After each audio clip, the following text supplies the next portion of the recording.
வணக்கம் நண்பர்களே. நம்ம இன்னைக்கு என்ன டாபிக் பார்க்க போறோம் அப்படின்னா, இந்தியன் பார்லிமெண்ட்ல ஒரு முக்கியமான கான்செப்ட். சரியா? பிரைவேட் மெம்பர் பில், தனிநபர் மசோதான்னு சொல்லக்கூடிய டாபிக் தான் பார்க்க போறோம். தனிநபர் மசோதானா என்ன? தனிநபர் மசோதா அறிமுகப்படுத்தக்கூடிய விதம், அதே மாதிரி தனிநபர் மசோதாவுக்கும் அரசாங்க மசோதா பிரைவேட் மெம்பர் பில்லுக்கும் பப்ளிக் பில்லுக்கும் இருக்கக்கூடிய வேறுபாடுகள் என்னன்னு சொல்லி இந்த செஷன்ல பார்க்க போறோம். ஓகேவா? ஃபஸ்ட்டு உள்ளே போயிடலாம். ப்ரைவேட் மெம்பர் பில் எதனால் நம்ம பார்க்கணும், அதோட அவசியம் என்னென்னா, ரீசெண்டாக நிறைய இஷ்யூ போயிட்டுருக்கு. ப்ரைவேட் மெம்பர் பில் ரிலேட்டடாக ஏகப்பட்ட இஷ்யூ நிறைய பேர் இன்ட்ரடியூஸ் பண்ணுறாங்க. ஆனால் அது லாவாக வரமாட்டேங்குது, ஒரு சட்டமாக வெளியில் வரமாட்டேங்குது. சரியா? கடைசி 1970 தான் இந்த ஒரு தனிநபர் மசோதாவே ஒரு சட்டமாக வந்தது. ஓகேவா? சுப்ரீம் கோர்ட் ரிலேட்டடாக. இப்போ கரெக்டாக என்ன இஷ்யூ அப்படின்னு சொல்லி பார்த்தா, இந்த bill seeks to change the words, அதாவது இந்தியாவில் இருக்கக்கூடிய அரசியல் அமைப்பு, அதில் ப்ரீஆம்பிள், சரிங்களா, முகப்புரைன்னு சொல்கிறோம்ல, அந்த முகப்புரையில் equality of status and of ஆப்பர்ச்சுனிட்டிஸ்ன்னு சொல்லுவோம். சரியா? அதில் இருக்கக்கூடிய வேர்டிங்ஸை மாற்றுறாங்க. அந்த வேர்டிங்ஸ் என்ன மாற்றுறதுக்கு வந்ததுன்னா, அதே equality of status and opportunities to be born, to be paid, அதே மாதிரி to be educated and to be get job and to be treated with dignity. சரியா? To be born, to be ஃபேர்டுன்னு சொல்லுவாங்க. அதே மாதிரி to be educated and to be get job and to be treated with dignity. இந்த ஒரு வார்த்தைகள் உள்ள சேர்க்கணும் அப்படின்னு சொல்லி புதுசாக இன்ட்ரடியூஸ் பண்ணியிருந்தாங்க. இதோட இஷ்யூ ஒரு பெரிய அளவில் போணுச்சு இந்தியா முழுக்க. சரியா? அப்போ அந்த ரீசன்ட் இஷ்யூனால இதை பற்றிய தெரிஞ்சுக்க வேண்டிய அவசியம் நமக்கு வருது. தமிழில் சொல்லப்போனால், இந்த தனிநபர் மசோதா கடைசியாக என்ன சொல்ல வந்தது அப்படின்னா, அந்தஸ்துன்னு சொல்லுவாங்க. அந்தஸ்து மற்றும் சமத்துவ வாய்ப்பு. அந்த வார்த்தையை சேஞ்ச் பண்றாங்க. ப்ரீஆம்பிள் இருக்கக்கூடிய வார்த்தையை சேஞ்ச் பண்றாங்க. என்ன மாதிரி சேஞ்ச் பண்றாங்க அப்படின்னு சொல்லி பார்த்தா, அந்தஸ்து, அதே மாதிரி அது அப்படியே இருக்கு, பிறப்பு, அதே மாதிரி உணவளிக்கக்கூடியது, கல்வி, அதே மாதிரி வேலை வரக்கூடியது, மாதிரி கண்ணிய கட்டுப்பாட்டோட நடந்துக்கிறக்கூடியது, இந்த வார்த்தைகளை உள்ள திணிக்கிறாங்க. சரியா? அப்போ இதற்கு கண்டிப்பா அரசியல் அமைப்புல அங்கீகாரம் கொடுக்கணும்னா அதுல ஸ்பெஷல் மெஜாரிட்டியில மட்டும்தான் பாஸ் பண்ணணும். ஆல்ரெடி நம்ம கேள்விப்பட்டிருப்போம். இந்த ப்ரீஆம்பிள் மாத்தணும்னா, சரியா, இந்த ப்ரீஆம்பிள் மாத்தணும்னா அதை எந்தனால மட்டும் மாற்ற முடியும் அப்படின்னு சொல்லி பார்த்தா, ஒன்லி ஸ்பெஷல் மெஜாரிட்டியால மட்டும்தான் மாற்ற முடியும். ஓகேவா? ஸ்பெஷல் மெஜாரிட்டியால மட்டும்தான் மாற்ற முடியும். அதே மாதிரி பேசிக் ஸ்ட்ரக்சர் அதை பாதிக்கக்கூடாது. ஆல்ரெடி நம்ம கேசவானந்தி பாரதி கேஸ்ல பார்த்துருப்போம். கேசவானந்த் பாரதி கேஸ்ல பார்த்துருப்போம். அப்ப ப்ரீஆம்பிள்ல சேஞ்ச் பண்ணணும்னா ஒன்லி எதனால பண்ண முடியும்? ஸ்பெஷல் மெஜாரிட்டியால மட்டும்தான் பண்ண முடியும். சரியா? இப்போ இதற்கு முன்னாடி ஒரே ஒரு டைம் மட்டும் தான் அந்த ப்ரீஆம்பிள்ல சேஞ்ச் பண்ணாங்க. இப்போ இந்த இஷ்யூனால தான் நம்ம இந்த பிரைவேட் பில்லை பத்தி நம்ம தெரிஞ்சுக்க போறோம். சரியா? அப்போ தான் நம்ம உள்ளே போக போறோம். பார்த்துடலாம். First, who is private member? இப்போ இந்திய அரசாங்கத்தில் இந்திய பாராளுமன்றம், லோக்சபா, ராஜ்யசபா இருக்கு. அதில் பிரைவேட் மெம்பர் அப்படின்னு யாரை சொல்லுவோம் அப்படின்னு சொல்லி பார்த்தா, இப்போ எல்லாருமே எம்பிஸ் தான். செலக்ட் ஆகி போகக்கூடிய எல்லாருமே எம்பிஸ் தான். இதில் மினிஸ்டர்ஸ் இருப்பாங்க, ஆளுங்கட்சியை சேர்ந்த மினிஸ்டர்ஸ் இருப்பாங்க.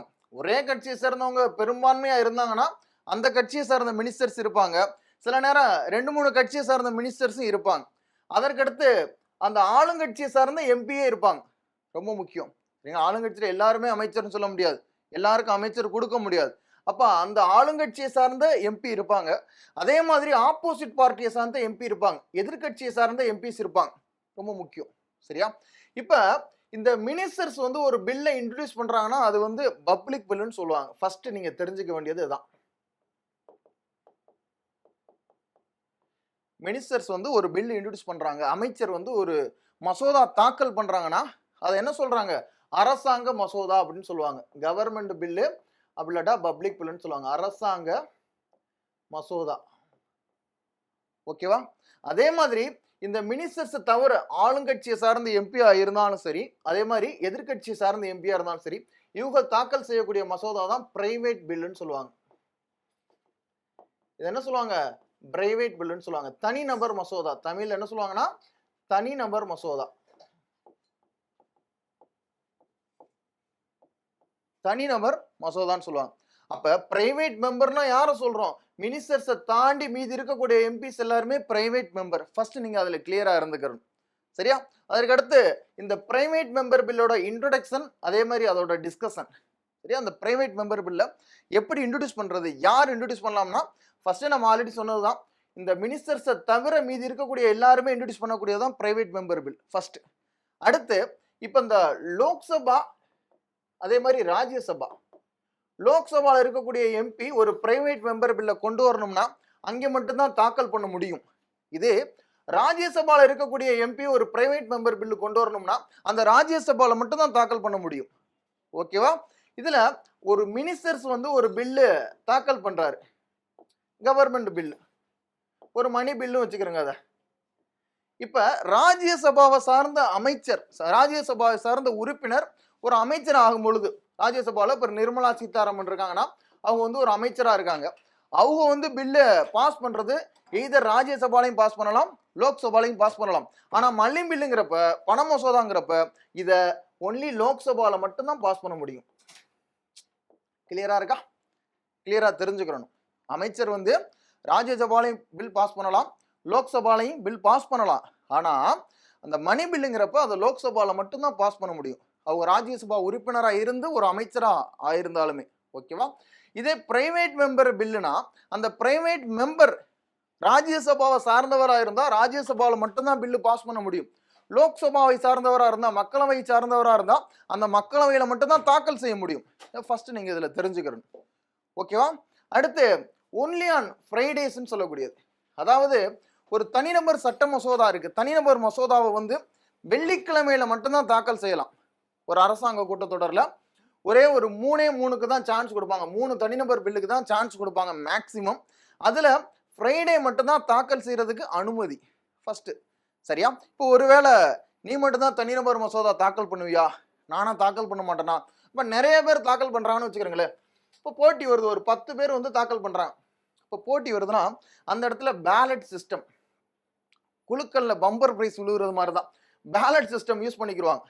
Ballot system used to decide the sequence of bill for introduction. அதை அறிமுகப்படுத்துவதற்கு ஒரு பேலட் சிஸ்டம் யூஸ் பண்றாங்க. ஓகேவா? இப்போ இது எமர்ஜென்சி, ஒரு அவசரமான ஒரு பில்லு கொண்டு வந்திருக்காரு அப்படின்னு சொல்லக்கூடியதை டிசைட் பண்ணுவா யார் அப்படின்னா இந்த parliamentary committee on private member bill and resolution. தனிநபர் மசோதாவிற்கான அதே மாதிரி அவங்க தீர்மானத்திற்கான பாராளுமன்ற குழு, அவங்க தான் தீர்மானம் கொடுப்பாங்க, அவங்க தான் அதை ஃபைனல் டெசிஷன் அத்தாரிட்டி கொடுப்பாங்க. ஓகேவா? இதுதான் ஃபர்ஸ்ட் நீங்க இதில் தெரிஞ்சுக்க வேண்டியது. பிரைவேட் மெம்பர்னா யாரு, பிரைவேட் மெம்பருக்கும் பப்ளிக் மெம்பருக்கு என்ன டிஃப்ரெண்ட், என்ன பிரைவேட் பில் இன்ட்ரோடியூஸ் பண்றது யாரு, எங்கே இன்ட்ரோடியூஸ் பண்ணலாம், பப்ளிக் பில் எங்கே இன்ட்ரோடியூஸ் பண்ணலாம். சரியா? இதுதான் நீங்க ஃபர்ஸ்ட் தெரிஞ்சுக்கணும். அதற்கு அடுத்து முக்கியமான டிஃப்ரென்ஸ், இதை மட்டும் நீங்க பார்த்துக்கிட்டாலே ரொம்ப ரொம்ப யூஸ்ஃபுல்லா இருக்கும். எல்லா எக்ஸாமுக்குமே இது தேவைப்படும், ப்ரிலிம்ஸா இருக்கட்டும், மெயின்ஸா இருக்கட்டும், எல்லாத்துக்குமே தேவைப்படக்கூடிய ஒரு கண்டென்ட் தான். சரியா? பப்ளிக் பில் அதே மாதிரி பிரைவேட் பில், இது ரெண்டுக்கு இருக்கக்கூடிய டிஃப்ரென்ஸ் ரொம்ப முக்கியமானது. பாயிண்ட் வைஸ்ல இருக்கு, ஒரு 6 பாயிண்ட் கொடுத்துருக்காங்க, ஒரு பாயிண்டா பார்க்கலாம். சரியா? First, it is introduced in the parliament by a minister. Already நான் சொன்னதுதான், அதாவது பப்ளிக் பில் வந்து ஒன்லி அமைச்சரால் மட்டும்தான் அறிமுகப்படுத்த முடியும். ஓகே? அதே மாதிரி இதற்கு பிரைவேட் பில்லுக்கு பார்த்தோம்னா it is introduce by any member of parliament other than minister. ஆளுங்கட்சி சார்ந்த உறுப்பினராக இருந்தாலும் ஒரு தனிநபர் மசோதா தாக்கல் பண்ணலாம். ஓகேவா? ரைட். அடுத்து வந்து it reflects of the policies of the government. சரியா? அப்போ மோஸ்ட்லி ஒரு அமைச்சர் வந்து ஒரு மசோதா தாக்கல் பண்றாங்கன்னா அந்த அரசாங்கத்திற்கான மசோதாவா தான் இருக்கும். அப்போ முக்கியமான கொள்கைகள், முக்கியமான திட்டங்கள், சரியா, முக்கியமான கொள்கைகள், அதே மாதிரி முக்கியமான திட்டங்கள், இது ரிலேட்டடா தான் ஒரு பில்லு கொண்டு வருவாங்க. ஓகேவா? இப்போ இவங்க என்ன பண்றாங்க, பப்ளிக் பில்னா it reflects the stand of opposition party and public matter. இப்போ ஒரு அமைச்சரவை வந்து மக்கள் விஷயத்துல, பொதுமக்கள் விஷயத்துல ஏதோ ஒரு கருத்து கணிப்பா இல்லாம இருக்காங்க. சரிங்களா? அந்த மாதிரி விஷயத்த வந்து பாராளுமன்றத்தில் எழுப்பணும். ஒரு பப்ளிக் பொதுமக்கள் நலன் சார்ந்த ஒரு திட்டம் கொண்டு வரல நீங்க, இல்ல பொதுமக்கள் நலம் சார்ந்த ஒரு சட்ட மசோதா நிறைவேற்றணும், அதற்காக இந்த ஆப்போசிட் பார்ட்டில இருக்கக்கூடிய எம்பி கொண்டு வருவாங்க. அவ்வளவுதான். அவங்க கொண்டு வரது ஒரு பாலிசிக்காக கொண்டு வர்றாங்க. இவங்க கொண்டு வரது மக்கள் நல திட்டங்களுக்காக கொண்டு வருவாங்க. சரிங்களா? நீங்க இதை கண்டுக்கிற மாட்டேங்கிறீங்க. இதற்காக ஒரு எமர்ஜென்சியா தேவைப்படுது. அது சுப்ரீம் கோர்ட்டா இருக்கட்டும். ரீசெண்டா பாத்தீங்கன்னா 2015ல திருச்சி சிவா அப்படின்னு சொல்லக்கூடிய எம்பி என்ன கொண்டு வந்தாரு, இந்த திருநங்கைகள் ரிலேட்டடா பில்லு கொண்டு வந்தார். ராஜ்யசபாவில் இன்ட்ரோடியூஸ் பண்ணியிருப்பார். அடுத்து third, it has greater chance, சரிங்களா, to be approved by the parliament. ஒரு பப்ளிக் பில்லு கொண்டு வர்றாங்க. அதிகமாக கண்டிப்பாக ஒரு பப்ளிக் பில் மணி பில்லு கொண்டு வராங்கன்னு வச்சுக்கிறீங்களேன். மணி பில்லு வந்து சிம்பிள் மெஜாரிட்டியில் பாஸ் பண்ணாலே போதும். சிம்பிள் மெஜாரிட்டியில் பாஸ் பண்ணாலே போதும். அந்த சிம்பிள் மெஜாரிட்டியில் பாஸ் பண்ணாங்கன்னா அவங்க வந்து அந்த பில்லு பாஸ் ஆயிரும். அப்போ அதிகமான சான்சஸ் இருக்கு. ஏன்னா 50% எபோ இருக்கக்கூடியவங்க தான் அந்த அரசாங்கத்தை வழி நடத்துவாங்க. இதில் வந்து கண்டிப்பாக பாஸ் ஆகணும்னு சொல்லலை, அதிகமான வாய்ப்புகள் இருக்கு. அதை நீங்க தெளிவாக தெரிஞ்சுக்கிறேன். எதற்காகனா, ஒருவேளை ஒரு அமைச்சர் வந்து கான்ஸ்டிடியூஷனல் அமெண்ட்மெண்ட் பில்லு கொண்டு வர்றாரு.